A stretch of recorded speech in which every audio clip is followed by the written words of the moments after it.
Well, thanks for tuning into the Market Wrap. I'm Niraj Shah Nickey Mirchandani, and it turned out to be an eventful day of trade simply because there were gyrations today. That's the long and short of it. That when you saw the Nifty today and how it moved, there were gyrations today. We ended flat, and that kind of is deceptive simply because it hides or masks the kind of intraday volatility that existed in the session today.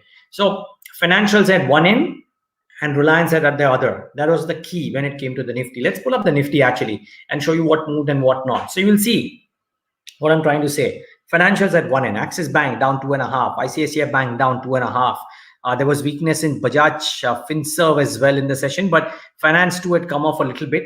And at a point of time, the Bank Nifty was down nearly 350 odd points. So there's a fairly sharp decline there. As against that, yes, some of the PSUs did well, but while Reliance doesn't feature here in the list of the top 10 gainers by percentage, it was up about 1.3, 1.4% and added its weight behind the move on the Nifty. Metals did well, buoyed no doubt by various announcements across the world and some brokerage upgrades that came in today with the likes of Hindalco up 4.5% post the JP Morgan note, but Tata Steel not far behind, 4.6%. And because of the crude spike, I think ONGC and some of the others too did reasonably okay for themselves. So all in all, not a bad day of trade per se, but yes, ample volatility, and that's what happens when you are at these levels. Let's get Nicky in to talk about either a note or some key large cap stock that stood out. Nicky, good afternoon. What do you have for us? Good afternoon, Niraj. I'm going to start off by first highlighting that we've written an article where we've highlighted how the Q3 has shaped up for the steel makers and how Q4 is expected to shape up. I mean, if it's a stellar run for Q3, then Q4, we're definitely expecting a blockbuster sort of performance coming in for steel companies. And that is why you're seeing that uptick, right? Tata Steel, JSPL, and all of that. I mean, they've already, in anticipation to the kind of realizations that these companies have laid out in the con call, I wouldn't be surprised to see a further momentum coming in for these stocks. But what I have typically picked up in the large cap space is Hindalco, because JP Morgan came up with a report this morning and suggested a 70% upside from the present level.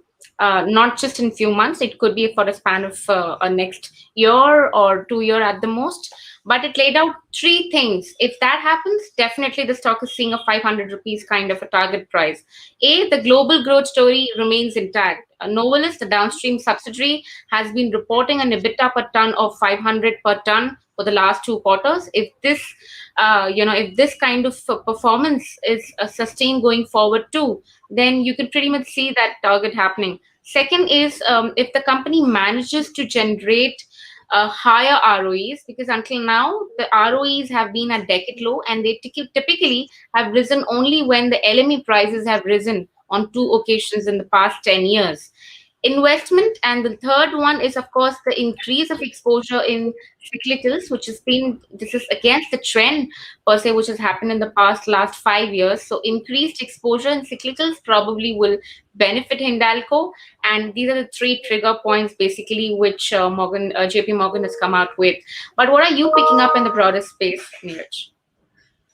Yeah, well, let's pull up the performance of the broader end of the spectrum in the session today, viewers, and it's important to digest that for a second day on a trot, you've had even Stevens in terms of the market breadth, just that the quantum of gains far outweighed the quantum of losses. And there were some stocks that did really well in the session, which we should try and highlight. So I'm sure Nicky will speak about some individual names, but look at the gains that came into some of the PSU banks, right? Bank of India, Bank of Maharashtra, Central Bank of India had some pretty large gains to themselves in the session today. Individual cases there. Not everything did well, but nevertheless, important to point that out. There was strength in HEG and Graphite India, both of them up in double-digit terms. The Adani Group stocks continue to rise and shine. Adani Total is at 497. Adani Transmission, nearly 500 rupees. Adani Transmission, another 11% at 763. So, Adani Ports, by the way, you saw on the Nifty gainers, was up another 2% as well. So some serious gains there. Deepak Nitrite posted its con call, went up another 8% today after the 6-7% up move in trade yesterday. Trend had some upticks too. So some very, very interesting moves there by a clutch of mid caps. What didn't do well? Some correction for Varun Beverages post its numbers. Info Edge corrected a bit, of course, as did Indian Energy Exchange. So those two came off a little bit, and Just Dial came off a little bit. So that was some sore spots in the session. And Vodafone Idea, of course, continues to grind lower, under 3% shaved off now today at 11.75. So that's not having a great run in the last couple of trading sessions. Individual names, Nikki, reasons thereof for some of the movers? On a lighter note, I think these graphite electrode players and Adani group stocks can have an index of their own, because they've just been moving in a different direction altogether. Whichever way the market is gyrating, these stocks seem to be continuing with the upward trajectory. But what I'm going to be picking up, of course, is HEG, because the results came out a couple of days back, and remember, Niraj, we were chatting about how the utilizations have picked up, how the needle flow prices lagged impact would be felt only since Q1. So we are looking at a pretty picture. Look at the financials right now there.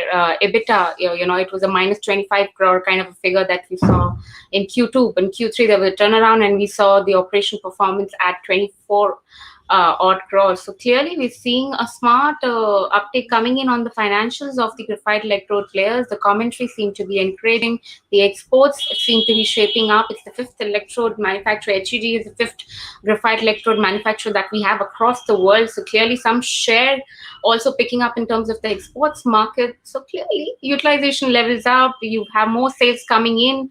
Raw material cost, probably the impact of which would be felt only in Q1. Net, we are looking at good picture coming in for graphite electrodes. Q4, from where, the commentary suggests that it could be a great show coming in for these players. Adani Total gas at record high, which is the second counter that I've picked up.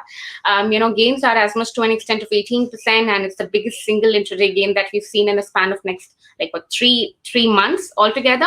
It's up for the third consecutive day, and the stock has rallied as much as 30% in these last three trading sessions. If you talk about the RSI, it seems to be on the upside, indicating that the stock would be on the little overbought territory at this point of time. But few analysts who've been tracking this counter have a buy recommendation. So overall, a pretty picture coming in for Adani as well. But what are you picking up? Any specific stock that you're keeping an eye out, or any IPO that looks to be a little lucrative at this point of time for you? Yeah, I mean, we'll just get to the IPO. I mean, of course, we'll watch out for Tata Power today, by the way, because on the 16th, there was supposed to be this meeting wherein the Mundra UMPP resolution would be arrived at. Tata Power was active in the session today, so some news around that would be helpful. It'll be interesting to know what happens there, Nestle earnings. And of course, during the latter half of the week, what the Fed says would be very, very important from a global markets perspective. But actually, just before we get to the global markets, Nikki, I believe you interacted with the management of Piranba today.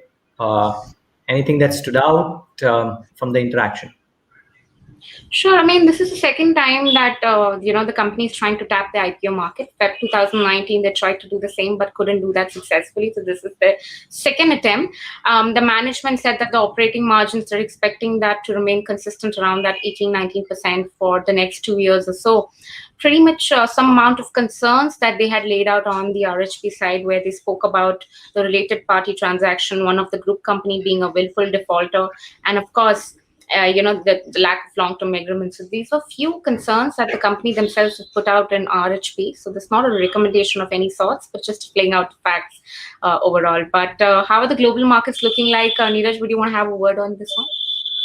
Yeah, well, it'll be interesting to see what the futures in the morning at least were looking reasonably okay. For now, of course, the FTSE CAC DAX are having a mild bit of an uptick, so nothing too dramatic out there.